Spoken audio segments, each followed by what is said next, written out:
Hey, it's Bruce Naylor, your boomer consumer, and I happen to be a fan of Randy over at CheapAudioman, and recently did a video about 5 reasons why not to buy an integrated amplifier.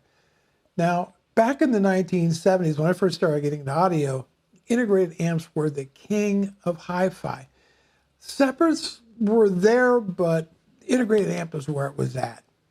Anyhow, Randy, if you watch this video, please take this in the spirit's intended, just to have a little bit of fun, because after I watched your video, I thought about making a response video. Then I thought, I think I'll have to ask ChatGPT why you should consider an integrated amplifier. So it's CheapAudioman versus artificial intelligence. I just thought it'd be a fun little exercise and see what the computer has to say. So I'll have the link to Randy's video down below, but just to kind of, if you don't want to watch it, I'll just give you his 5 main points. Number one, they're a ripoff because of the dealers and the markup. So if you find an integrated amp for like $2,000 and they sell through a dealer network, they're probably making quite a bit of margin on that. And of course, the manufacturer has their margin on it. So that 2,000 amp may have actually cost, $400 or $500 to make, something like that. I don't really know, but I do know that manufacturers build to a price. And so that's number one. Number two, he says they're a prison because you can't choose the components and they lack upgradability. Well, there's some real truth to that, because technology changes. You get an integrated amp with a built-in DAC or streamer, that stuff gets outdated, but you still got this box with this stuff in it. Number three, you can't mess around with your amp and the lack of preamp outputs and so on. In other words, if you want to upgrade the power amplifier, well, you're stuck with what you got in the integrated amp. You want a different preamp, stuck with the one you got. So I understand that. There are ways around it, but it's not preferable to having a pre-out. For example, if your integrated amp doesn't have a pre-out. Some do, but they're kind of a rare exception. Number four, power supplies and cables. When you build separates, each one has their own power supply rather than having like one big power supply feeding all those various components. And then he mentioned cables, because, cables can matter. They can make a bit of a difference in sound. We're not going to get into that conversation right here. But when you got separates, you have the choice of upgrading cables and that kind of thing.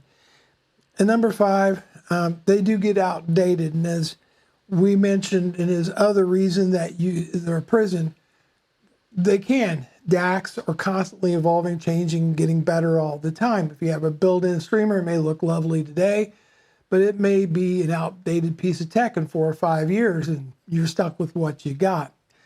Those were his 5 main reasons.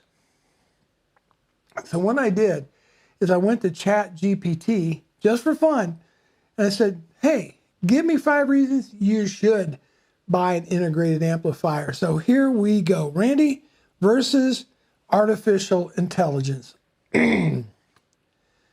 Cost effectiveness is number one. Integrated amplifiers are generally less expensive than separate components.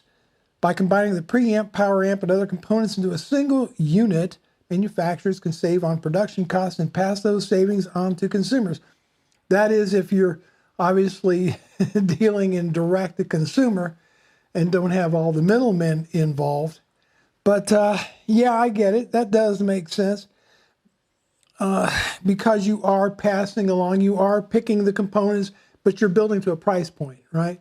So hopefully they're picking the best components to get to that price point that they can in order to pass those savings along. Number two, convenience. The integrated amplifier is a compact all-in-one solution that requires less space and is easier to set up than separate components. This can be especially beneficial for those with limited space or who are new to audio systems. Well, some of these integrated amps could be quite large.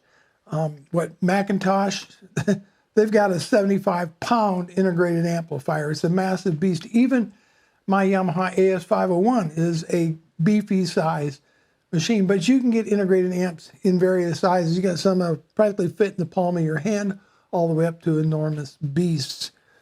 But most of the time, they will take up quite a bit less room than, say, having a separate preamp, separate power amplifiers. Maybe you have mono blocks, a separate phono stage, a separate DAC, a separate stream.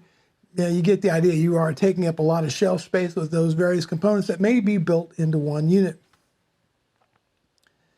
Number 3, synergy. Integrated amplifiers are designed to work seamlessly together, with each component optimized for the others. This can result in a more cohesive and harmonious sound without the need for additional tuning or calibration. I read that, and I happen to be a fan of Yamaha stuff, and I read that they're actually voiced in England. They have their sound engineers and so forth, and they're looking for that Yamaha sound, whatever that might be. So there's, you know, they definitely want to have their sound. So I get that, and by picking out, okay, we use these capacitors, these transistors, these MOSFETs, these inductors, we use all this stuff, and it all seems to work pretty good together. I will say that I think with modern gear, you know, one preamp from one company may work just well with another company's power amplifier. So the synergy thing, I'm just going to put a question mark on there, but I suppose there's something to that. Reason number 4, less clutter.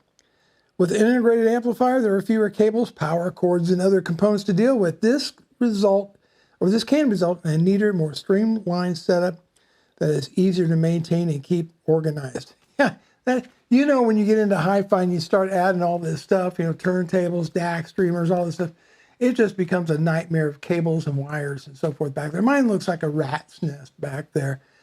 And it would just be a whole lot worse if I had, you know, even more separate, you know, a separate preamp, mono blocks, all that kind of stuff. And it'd just be wires and cables everywhere. Not a good look, and certainly low on what's called the WAF, wife approval factor. I think that's what that stands for.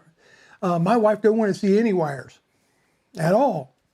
Reason number 5, better value for mid-range audio systems. Oh, here we go. While high-end audio systems may benefit from the flexibility and customization of separate components, integrated amplifiers can provide excellent value for mid-range audio systems, offering good sound quality and convenience at a reasonable price. Oh boy. So in ChatGPT's mind, the integrated amplifier is mid-range system. You use these in mid-range or mid-fi. Doesn't come right out and say mid-fi, which is kind of a derogatory mind. Affordable. This is the word affordable. It can still be hi-fi.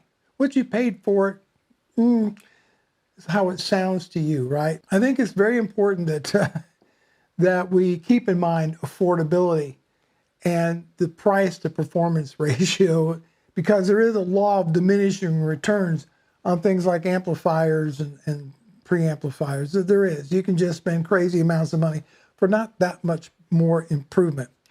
Now, ChatGPT ends this with this statement, okay?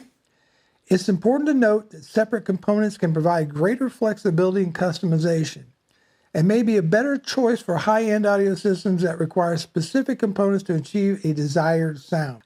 Integrated amplifier provides a convenient, cost-effective solution that delivers great sound without the complexity and expense of separate components. Well, Randy, that's what ChatGPT has to say. And I would love, first off, do you prefer separates, or do you like the idea of integrated components? And so leave your comments down below. Bruce Naylor, your Boomer Consumer. Thanks so much for watching, and we'll see you in the next video.